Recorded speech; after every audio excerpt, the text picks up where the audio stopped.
Somewhere right now, a 72-year-old man is stocking shelves because he has no other choice. Not because he was lazy, not because he never worked hard. He worked for 45 years and still ended up trapped.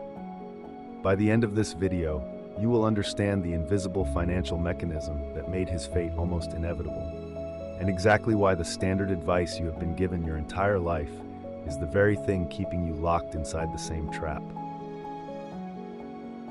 You do everything right. You show up, you work the extra hours, you get the raise, maybe even the promotion. But at the end of every month, the money is still gone. Not on luxuries, on groceries, rent, insurance, the car that has to run because you need it to get to work so you can pay for the car. It is a treadmill dressed up as a life plan. And the exhausting part is not the work. It is the feeling that no matter how fast you run, you are not actually moving. Here's what nobody says out loud. Most people are not broke because of bad luck. They are broke because their income and their expenses have been growing at exactly the same rate for decades. Every raise gets absorbed, every bonus disappears. And the cruelest part is that the older you get, the harder it becomes to imagine another way. You start calling it stability. You start calling it responsibility. But deep down, you know something is fundamentally wrong with a system that requires you to work until your body quits. So what does everyone tell you to do? Budget harder, cut the subscriptions, stop buying coffee. And look, discipline matters. But here is the brutal truth about the cut your expenses strategy. You cannot shrink your way to wealth. There is a floor on how little you can spend. There is no ceiling on how much you can earn or invest. Every financial system built entirely around restriction is designed to keep you focused on the wrong variable. Frugality alone has never made a single person financially free. There is a reason this keeps happening that almost nobody talks about honestly. It is not a willpower problem. It is not an income problem. Plenty of high earners end up exactly as trapped as the person making a third of their salary. The pattern is always the same. And it has nothing to do with how much you make or how carefully you budget. It has everything to do with one specific relationship you were never taught to understand. The relationship between your time and your money. Here's the core mechanism. Almost everyone is taught to trade time for money. You show up, you get paid. You stop showing up, the money stops. That is not a career. That is a dependency.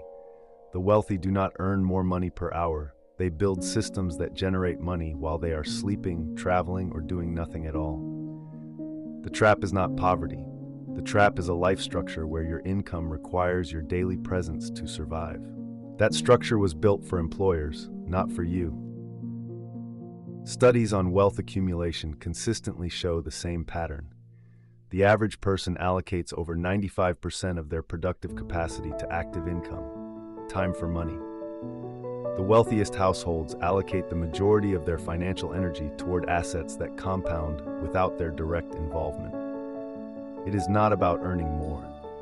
A Federal Reserve study found that lottery winners returned to their previous financial position within 5 years. Because the income changed, the structure did not, and structure always wins. The difference between the person who retires at 45 and the person who stocks shelves at 72 is rarely intelligence or even discipline. It is one question they ask about every dollar that comes in. The average person asks, "What can I buy with this?" The financially free person asks, "What can this buy me permanently?" Every dollar is either a soldier you deploy once and it is gone, or a soldier you train and send back out to bring more soldiers home. Most people were only taught to spend soldiers, never to recruit them. Here's the single reframe that changes everything. Stop thinking about money as something you earn. Start thinking about it as something you hire. Because wealthy people are not just earners, they are managers of capital. Every investment, every asset, every income stream is an employee working for them around the clock without a salary, without a lunch break, and without a resignation letter. The moment you start seeing your money as a workforce instead of a reward, you stop asking how to earn more and start asking how to build a better team. Principle 1, pay your future self before you pay anyone else. not what is left over, not 10% if there is anything remaining. The first allocation of every paycheck goes toward assets that work without you. This is not a savings strategy. It is a structural decision. When you make it automatic and non-negotiable, you remove it from the daily temptation of spending decisions. The wealthy do not save what is left. They spend what is left after saving. That single reversal, done consistently for a decade, produces radically different outcomes. Principle 2. Build multiple income streams that are structurally different from each other. Not just a second job. A second job is still time for money. You want at least one income source that earns while you sleep. That might be dividends from index funds, rental income, royalties from digital products, or returns from a business you no longer run daily. The specific vehicle matters less than the structural difference. You are not adding income. You are adding a different type of income, one that does not stop when you do. Principle 3. Measure your freedom, not your income. Most people track how much they earn. Financially free people track one number obsessively: their passive income versus their monthly expenses. The day that ratio crosses 100% is the day work becomes optional. That number is called your financial independence ratio. When you start measuring it monthly, it changes how you make every single financial decision. Suddenly, a raise at work is less exciting than a new asset that moves that ratio by 2%. Here's where most people go wrong when they finally start applying this. They wait until they earn more. They say they will invest seriously once they hit a certain salary. But the habit of deploying capital is built at any income level, and the longer you wait, the more compounding time you surrender.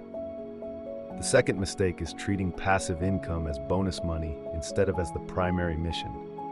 Every passive dollar gets spent on lifestyle instead of reinvested to generate more passive dollars. You cannot build an army if you keep spending your soldiers the moment they return. Here's what you do starting today. This week, calculate your financial independence ratio. Divide your current monthly passive income by your monthly expenses. Write that number down. It is probably less than 5%. That is your starting line, not your sentence. This month, automate a fixed percentage of every paycheck, even if it is 5%, into a low-cost index fund before you touch anything else. In the next 90 days, identify one asset class you will learn deeply: real estate, dividend investing, or a digital income stream. Pick one and go 3 levels deeper than surface knowledge. Here's the question I want to leave you with, and I genuinely want to read your answer. If your income stopped completely tomorrow, every paycheck, every client, every contract gone, how many days could you survive on what your assets currently generate on their own? Not your savings, not your emergency fund, what your money earns without you. That number tells you exactly how free you actually are right now. So what is your number, and what is the one thing standing between you and doubling it?